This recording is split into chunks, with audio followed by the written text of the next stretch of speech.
¿Qué impacto tiene el pecado con la razón? ¿Cómo es que el pecado ahora influye a la razón para ser malo, para ser pecaminoso, para que se rebele en contra de su creador?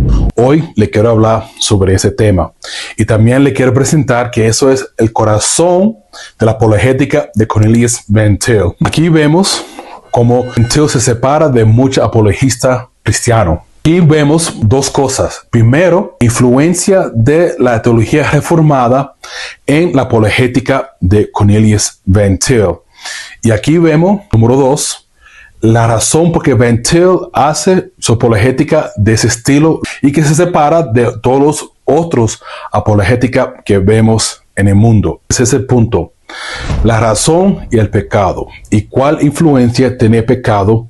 La razón. Espero que este video te ayude a entender la razón por qué Cornelius Van Til era tan radical cuando hablaba sobre la neutralidad, sobre la separación de Dios y que todo el mundo está en rebeldía, no solamente en voluntad, pero también intelectual.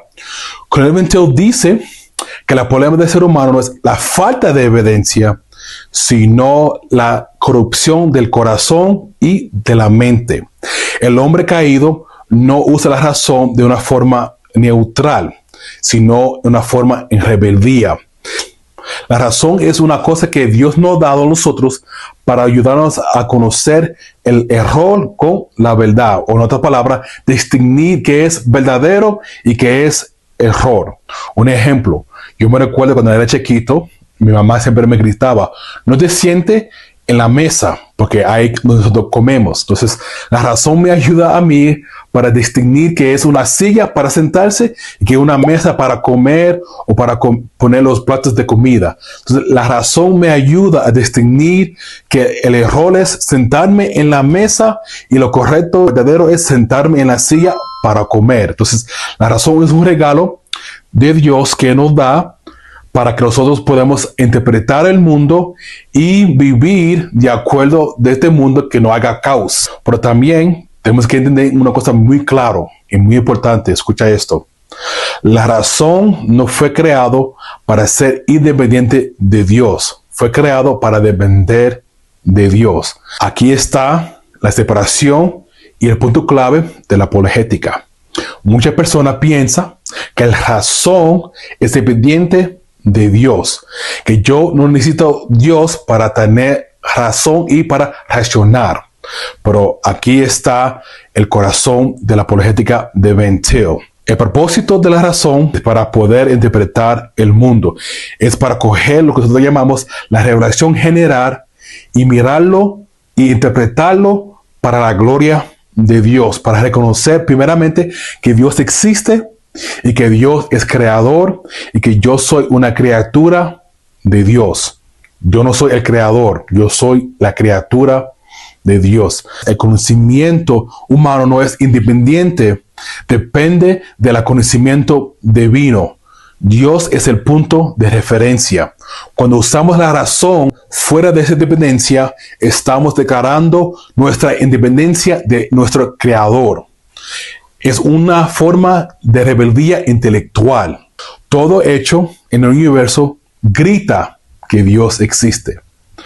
Dios ha definido este mundo. Este mundo tiene un propósito. Este mundo tiene un plan. Y ese plan es de acuerdo a lo que Dios ha puesto. La realidad está interpretado por Dios. Nosotros tenemos que interpretar nuestra realidad de acuerdo a Dios. Y eso lo vemos muchas veces en los cristianos. ¿Qué es mi experiencia? ¿Cómo yo vivo este mundo? Cuando algo me pasa, ¿cómo yo vivo en este mundo? Van Til nos enseña a nosotros que nosotros fuimos creados para interpretar al mundo. Él es una frase muy popular, es pensando los pensamientos de Dios de acuerdo a Él. Es decir, mi mente debería estar de acuerdo a la mente de Dios en una forma que yo uso su palabra y entiendo lo que Él dice para glorificar a Dios, para entender a Dios. El problema es que el hombre está tratando de entender el mundo desde el punto de referencia de mí mismo, humano, sin Dios, sin referirse a Dios. Aquí entendemos cuando Mateo dice que no hay neutralidad. ¿Pensamos dependiendo de Dios o pensamos en rebeldía en contra Él? Pablo hace claro este punto en Romanos capítulo 1, versículo 21, cuando dice él: se hicieron vanos en su razonamiento y su necio corazón fueron entenebrecidos. Cuando el hombre se aleja de Dios, su mente es escurecido. El pecado no solo afecta el corazón, pero también el razón, cómo la gente ve el mundo. Distorsiona la mente racionalmente. Es decir, que el hombre ya no piense de acuerdo a lo que Dios ha hecho en la mente. Y Pablo da 3 resultados de eso. Ineficacia.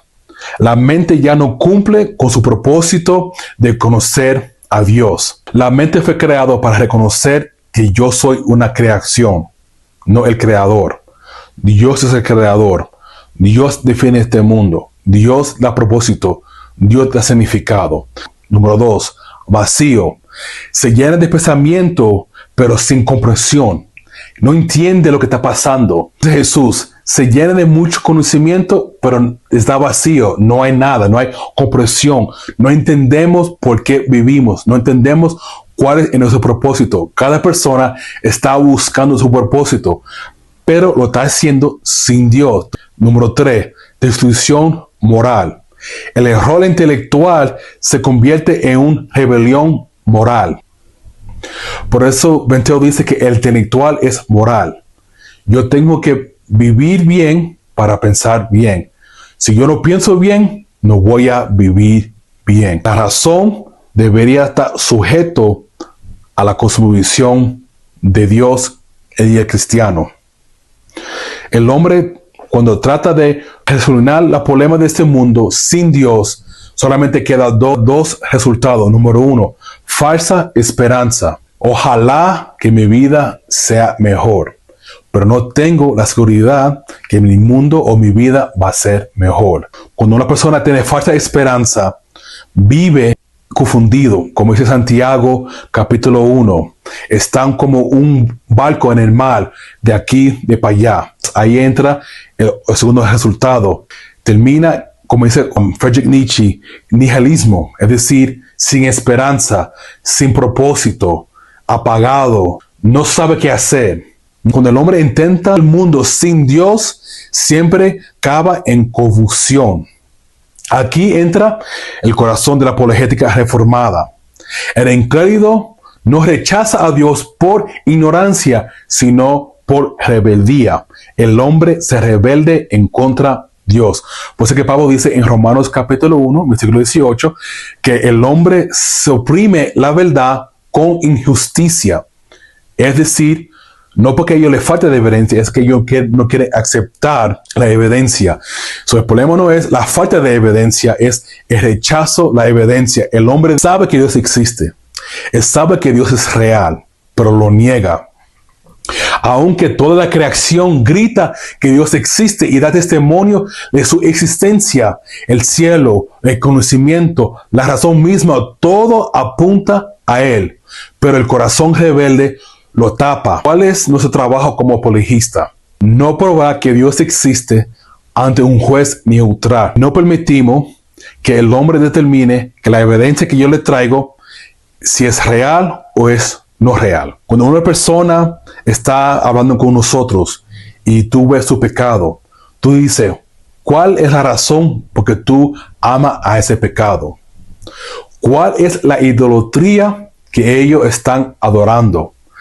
Ahí entramos entre la apologética preposicional. Estamos tratando de desafiar las preposiciones del hombre. Eso es la diferencia entre la apologética de Mateo y la apologética que se llama clásica. Esta clásica trata de entrar en un terreno común con el incrédulo, pero no entiende que el hombre está en rebeldía. El hombre, porque está en rebeldía, no va a definir los términos a la manera que yo voy a definir. Por ejemplo, ¿qué es el amor? Para el incrédulo, el amor es algo pasivo, algo emocional, algo que a mí me da. Pero sabemos que el amor es activo, pero sobre todo, Dios es amor. ¿Verdad? ¿Qué significa la verdad? Para el incrédulo, la verdad es lo que ellos dicen. y cada persona tiene su versión de la verdad, pero sabemos que solamente hay una verdad. Dios y su palabra es la única verdad. Sabiduría. ¿Cómo entendemos el mundo? ¿Qué hacemos con los desafíos de este mundo? La palabra sabiduría significa en la Biblia es aplicando la palabra de Dios a mi vida, caminando de acuerdo a la palabra de Dios. En Cristo, la sabiduría está en el hombre. Pero sabemos, como dice Proverbios capítulo 1, versículo 7, el temor del Señor es el principio de la sabiduría. Entonces, ¿cuál es la sabiduría? El temor de Dios. Y solamente el Evangelio de Cristo puede hacer eso. Cristo no vino para darnos a nosotros más argumento, sino una mente renovada. Cuando Cristo murió por nosotros, nos dio una nueva mente, nos dio un nuevo corazón. Y ahora el hombre piensa correctamente. Ahora nuestra razón fue renovada y ahora nuestra razón va a ser útil para glorificar a Dios. Eso solamente se pasa cuando nosotros aceptamos a Jesucristo como nuestro único Salvador, aceptamos su evangelio y vivimos de acuerdo a esa palabra. Cristo nos salva, nos perdona de nuestro pecado y restaura nuestra mente para que ahora pensamos correctamente. Por eso que Pablo dice en Romanos capítulo 12, versículo 2, transformados por medio de la revelación de vosotros entendimiento. Cuando Dios nos transforma la manera en como nosotros pensamos, transforma en la manera como nosotros interpretamos al mundo. Ahora el creyente puede ver el mundo realmente como es, con propósito, con verdad, lleno de amor y de esperanza. La persona no tiene que ganar un debate, es transformar corazones. Y eso es el poder del evangelio. Guarda, cuando tú estás en un debate con un incrédulo, el evangelio tiene que ser central y sobre todo en honor a Dios. Solamente la cosmovisión cristiana tiene todo lo que el hombre necesita. Pero eso se hace a través de la predicación de la palabra, la venida del Espíritu Santo y serle fiel a la palabra de Dios. Entonces te pido, cuando tú entres en un debate con la persona, sé fiel a la palabra de Dios, porque solamente la palabra de Dios puede transformar mentes, corazones para que glorifique a Dios. Y recuerda, cada cosmovisión bajo a Cristo, cada pensamiento bajo a Cristo. Chao.